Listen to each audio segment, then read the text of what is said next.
ఆ పుణ్యపాపములు 3 రకాలుగా ఉన్నాయి. అందువల్లనే దాని యొక్క ఫలం కూడా 3 రకాలుగా అనుభవిస్తాం అన్నారు. ఏమిటి పుణ్యపాపాలు 3 రకాలు అని అంటే, కొన్ని పుణ్యకర్మలు మనస్సుతో చేసేటటువంటివి, కొన్ని పుణ్యకర్మలు వాక్కుతో చేసేటటువంటివి, కొన్ని పుణ్యకర్మలు శరీరంతో చేసేటటువంటివి. వీటి యొక్క ఫలమైన దుఃఖం కూడా ఆ మనస్సుతో చేసిన పాపముల యొక్క ఫలాన్ని మనస్సుతోనే అనుభవించాలి. వాక్కుతో చేసిన పాపముల ఫలాన్ని వాక్కుతోనే అనుభవించాలి. శరీరంతో చేసిన పాపముల ఫలాన్ని శరీరంతోనే అనుభవించాలి అని శాస్త్రం చెప్పింది. అక్కడ ఏమిటి మనస్సుతో చేసే పాపములు అంటే అర్థం ఏమిటి? దాని ఫలాన్ని మనస్సుతో అనుభవించడం అంటే దానికి అర్థం ఏమిటి? దానికి శాస్త్రంలో వివరణ చెప్పారు. పరద్రవ్యేష్వపి ధ్యానం మనసానిష్టచింతనం వితథాభినివేశశ్చ త్రివిధం మానసం స్మృతం అన్నారు. అంటే ఇంకొకడి యొక్క సొత్తును అపహరించాలని అనుకోవటం, ఇది మనస్సుతో చేసేటటువంటి పాపం. ఇంకొకడిని హింస పెట్టాలి అని అనుకోవటం, అది మనస్సుతో చేసే పాపం. అలాగే శాస్త్ర విరుద్ధమైన భావములు కలిగి ఉండటం. ఏమిటి శాస్త్ర విరుద్ధమైన భావములు కలిగి ఉండటం అని అంటే, శాస్త్రం చెబుతున్నది ఈశ్వరుడు ఉన్నాడు, ఈ సమస్తమైన జగత్తుకు సృష్టి స్థితి సంహారములకు కారణభూతుడైన ఈశ్వరుడు ఉన్నాడు, మనం చేసిన కర్మలకు తగినట్లుగా ఫలమిచ్చేటటువంటి ఈశ్వరుడు ఉన్నాడు అని శాస్త్రం చెబుతున్నది. ఇంత చెప్పిన కొంతమంది ఉన్నారు, మేము ఈశ్వరుని నమ్మమండి, మాకు దేవుళ్ళో నమ్మకం లేదండి. వాళ్ళకి ఏమనాలి? ఇంత చెప్పినా మాకు దేవుళ్ళో నమ్మకం లేదండి అనేటటువంటి వాళ్లకు ఇదో పాప విశేషం అని అనాలి తప్ప ఇంకేమీ అనడానికి వీలు.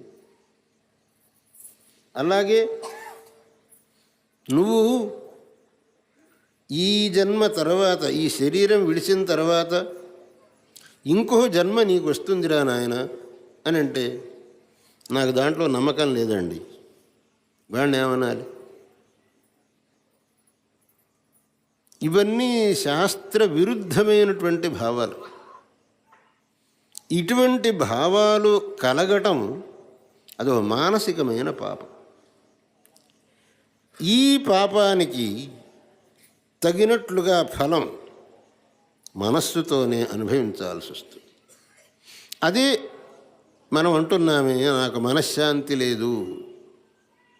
క్రితం జన్మలో ఆ మానసికమైన పాపాలు చేశాం, దాని ఫలంగా ఇప్పుడు మనశ్శాంతి లేదు, మనశ్శాంతి లేదు అని తత్ఫలం మనస్సుతోనే అనుభవిస్తున్నాం.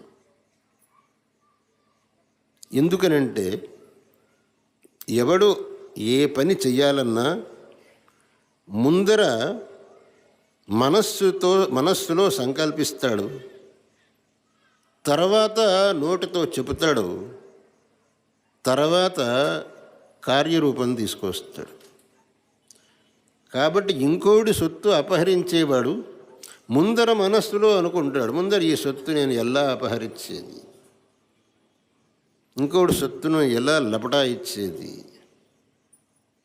అలాగే ఇంకోటిని హింసించేవాడు ముందర వీడిని ఎలా హింస పెట్టడం, వీడిని ఏ విధంగా పరిమార్చడం, ఆ భావన ముందర మనస్సులో వస్తుంది.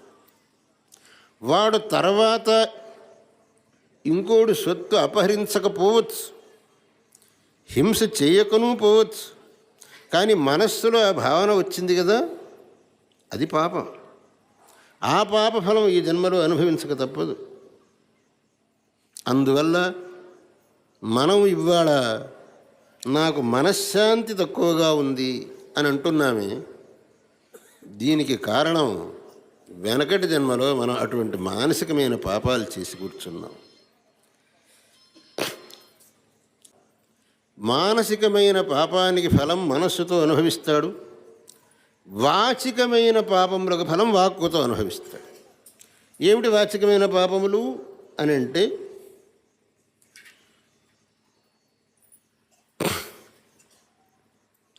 పారుష్యమనృతం చైవ పైశూన్యం చాపి సర్వశః అసంబద్ధ ప్రలాపశ్చ వాంగ్మయం స్యాచ్చతుర్విధం.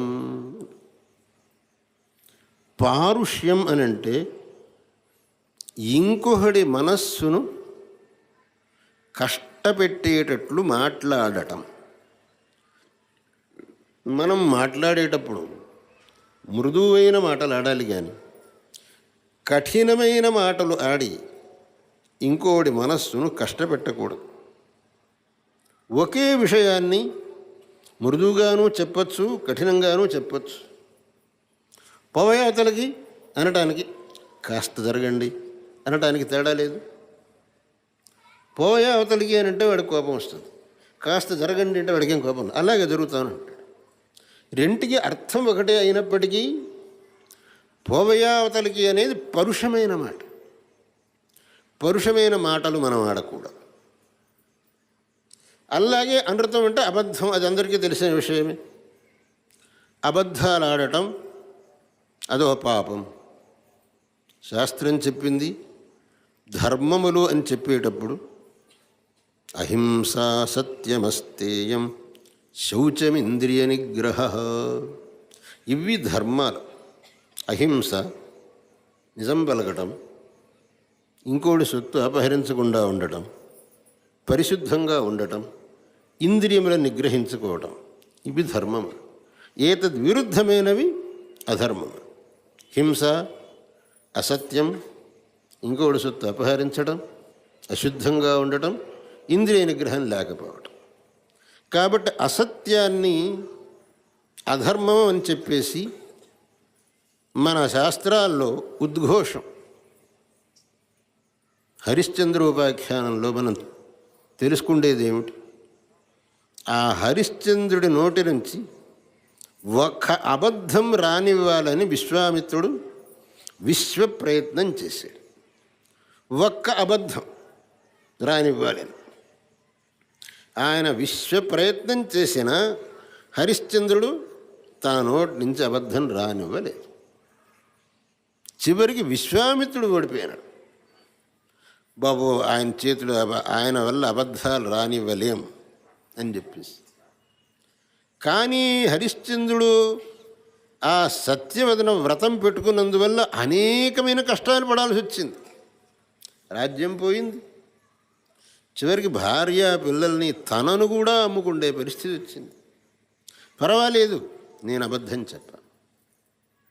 విశ్వామిత్రుడు చివరికి కూడా అంటే ఒక్క మాట చెప్ప, నేను మీకు ఇస్తానని అనలేదు అని ఒక్క మాట అను, నేను వదిలేస్తాను అన్నాను. నేను మీకు ఇస్తాను అన్నది అవును.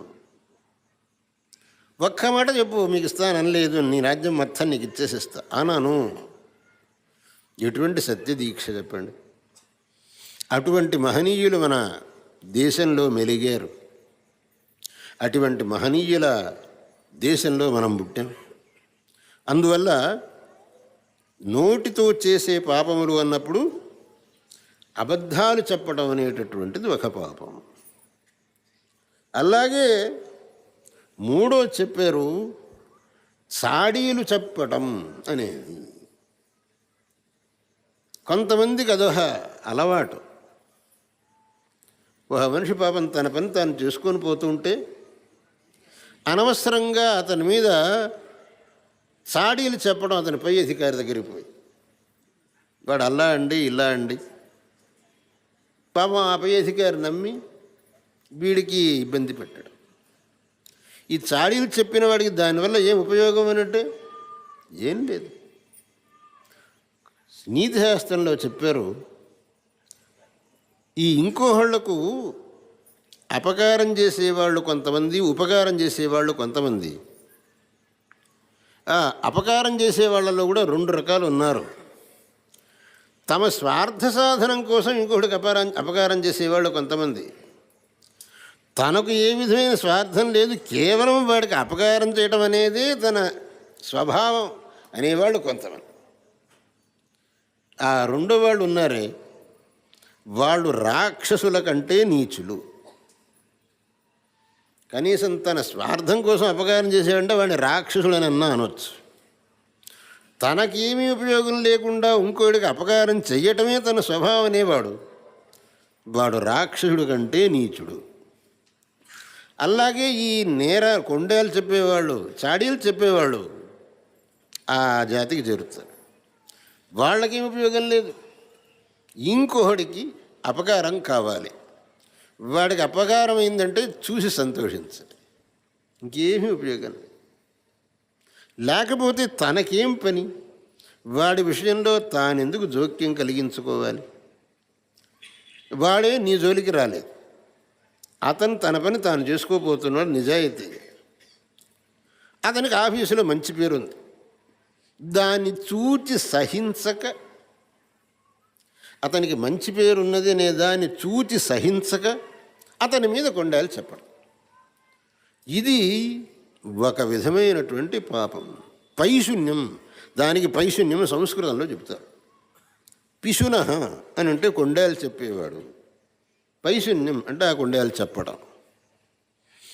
అలాగే ఇంకొకటి ఏమిటి అని అంటే అసంబద్ధ ప్రలాపశ్చ. అసంబద్ధ ప్రలాప అని అంటే దానికి అర్థం,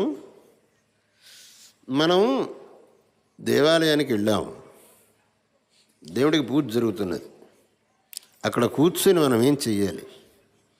ఆ భగవద్ ధ్యానం చెయ్యాలి, ఆ భగవత్ స్తోత్రాలు ఏదన్నా వస్తే నోట్లోకి చెప్పుకోవాలి. అలాగా అప్పుడు బాతాఖాన్ని మొదలెడతారు. ఈ ఊళ్ళో ఉండే రాజకీయాలన్నీ అప్పుడు మొదలెడతారు. ఆయన ఎన్నికల్లో గెలిచాడా? ఆయనకి ఎన్ని ఓట్లు వచ్చినాయి, ఈయనకి ఎన్ని ఓట్లు వచ్చినాయి, ఆయన ఎన్నిసార్లు ఓడిపోయినాడు, ఈయన ఎన్నిసార్లు గెలిచాడు, ఏం సంబంధం ఉంది? నువ్వు పోయిన చోటు ఇది, నువ్వు మాట్లాడుతుండేది ఇది. దీన్ని అసంబద్ధ ప్రలాప అన్నారు. ఎక్కడ ఏది సముచితమో అక్కడ ఆ విషయాన్నే ముచ్చటించకుండా అక్కడి వాతావరణానికి విరుద్ధమైనటువంటి విషయాలను ముచ్చటించడం, అదే అసంబద్ధ ప్రలాపం. అది కూడా వాక్కుతో చేసేటటువంటి ఒక పాపం. ఆ పాపము యొక్క ఫలంగా ఆ ఫలాన్ని వాక్కుతోనే అనుభవించాల్సి వస్తుంది. ఏమిటంటే ఆ పాపం ఫలం వాక్కుతో ఏమిటి అనుభవించడం అని అంటే, మూగతనం రావటం, నత్తి రావటం, సరిగ్గా మాట్లాడలేకపోవటం, ఇదే వాక్కుతో అనుభవించే పాపం. అనేక మంది పిల్లలకు పాపం 5-6 ఏళ్ళు వచ్చినా ఇంకా మాటలే రావు. పాపం మా దగ్గరికి తీసుకొస్తే, స్వామి వీడికి మాటలు రాలేదు, ఆశీర్వాదం చేయండి. ఎందుకు రాలేదు? కిందటి జన్మ వాడు అదేదో పాపం చేశాడు, వాక్కుతో పాపం చేశాడు. స్వామి వీడు నత్తిగా మాట్లాడతాడు, వాడికి ఆశీర్వాదం చేయండి. ఆ నెత్తి ఎందుకు వచ్చింది వాడికి? కిందటి జన్మ వాడు పాపం చేశాడు. ఈ విధంగా ఆ వాక్కుతో చేసిన పాపాన్ని వాక్కుతోనే ఈ జన్మలో అనుభవించాల్సి వస్తుంది. అలాగే శరీరంతో చేసిన పాపాలని శరీరంతోనే అనుభవించాలి. శరీరంతో చేసే పాపాలు ఏమిటి అని అంటే, మానసిక పాపాల్లో ఇంకోటి సొత్తును అపహరించాలని అనుకోవటం. శారీరకమైన పాపం అంటే ఇంకోటి సొత్తును అపహరించడం. మానసిక పాపాల్లో ఇంకోటికి ఇబ్బంది పెట్టాలని అనుకోవటం. శారీరకమైన పాపం అంటే ఇంకోటికి ఇబ్బంది పెట్టడం. అన్నిటికంటే పెద్ద పాపం ఏది అని అంటే రావణాసురుడు చేసిన పాపం. రావణాసురుడు సీతామ్మవారిని ఎత్తుకుపోయినాడే, ఏ భావంతో వాడు ఎత్తుకుపోయినాడో అది అక్షమ్యమైన అపరాధం. నేను దక్షిణ దేశంలో వాడు నన్ను అడిగాడు, స్వామి రాముల వారు రావణాసుడికి అంత పెద్ద శిక్ష ఇచ్చాడే, వాడు ఏం తప్పు చేశాడని ఇచ్చాడు? సీతాపహరణం ఒకటి తప్ప ఇంకేం చేశాడు? నీ దుంపతికి సీతాపహరణం అని సామాన్యమే తప్పుట్రా. లోకంలో అన్ని తప్పుల కంటే మించిన తప్పు మన సంస్కృతి ఏం చెబుతున్నది అని అంటే, ఏ స్త్రీని చూసినా ఆమెను తల్లి అని అనుకోవాలి. మాతృవత్పరదారేషు పరద్రవ్యేషు లోష్టవతు. ఏ స్త్రీని చూసినా ఆమె మీద తల్లి అనే భావనే రావాలి, కానీ వేరే ఏ విధమైన చెడ్డ భావన రాకూడదు. అటువంటి చెడ్డ భావన వచ్చింది అంటే అదిగో అది అప్పుడు రావణాసుడు అవుతావు. అప్పుడు రావణాసుడికి వచ్చిన శిక్ష నీకు రావాల్సి వస్తుంది. అందువల్ల ఈ శారీరకమైన పాపములలో ఆ పరస్త్రీ విషయంలో చేసేటటువంటి అపరాధం శారీరకమైన పాపంగా పరిగణించబడ్డది.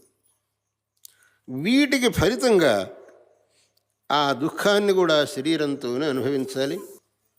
చూస్తున్నాం కదా, ఎన్ని రకమైన వ్యాధులు వస్తున్నాయి శరీరానికి, వాటికి లెక్కే లేదు. వెనకటి కాలంలో శరీరానికి ఏ వ్యాధి వచ్చినా దానికి వైద్యం చేయడానికి ఒక డాక్టర్ ఉండేవాడు. ఇప్పుడు అలా కాదు, ఒక్కొక్క అవయవానికి ఒక్కొక్క డాక్టర్. కన్నుకు ఒకడు, చెవికి ఒకడు, ముక్కుకు ఒకడు, గొంతుకు ఒకడు, ప్రతిదానికి ఒక్కొక్క దానికి ఒక్కొక్క వైద్యుడు అని అంటే ఎన్ని విధమైన రోగాలు వస్తున్నాయి చెప్పండి. ఒక ఆయన అన్నాడు, ఇంకా కొన్నాళ్లకు ఎడం కంటికి ఒక స్పెషలిస్టు, కుడి కంటికి ఒక స్పెషలిస్టు కూడా వస్తారు అని చెప్పేసి. ఈ వ్యాధులన్నీ ఆ క్రితం జన్మలో చేసినటువంటి శారీరకమైన పాపముల యొక్క ఫలం. దీనివల్ల మనం తెలుసుకోవాల్సింది ఏమిటి అని అంటే, ఆ పాపములను వేటిని మనం చేయకూడదు. కిందేమో వెనకేమో చేసాం, అయిపోయింది, దాని ఫలం అనుభవిస్తున్నాం. ఈ జన్మలో ఈ చెప్పినటువంటి 10 విధములైన పాపములలో మానసికములు 3, వాచికములు 4, శారీరకములు 3, అల్లా ఈ 10 విధములైనటువంటి పాపములను మనం చేయకుండా ఉంటే పై జన్మలో మనం దుఃఖాన్ని అనుభవించవలసిన ఆవశ్యకత ఉండదు.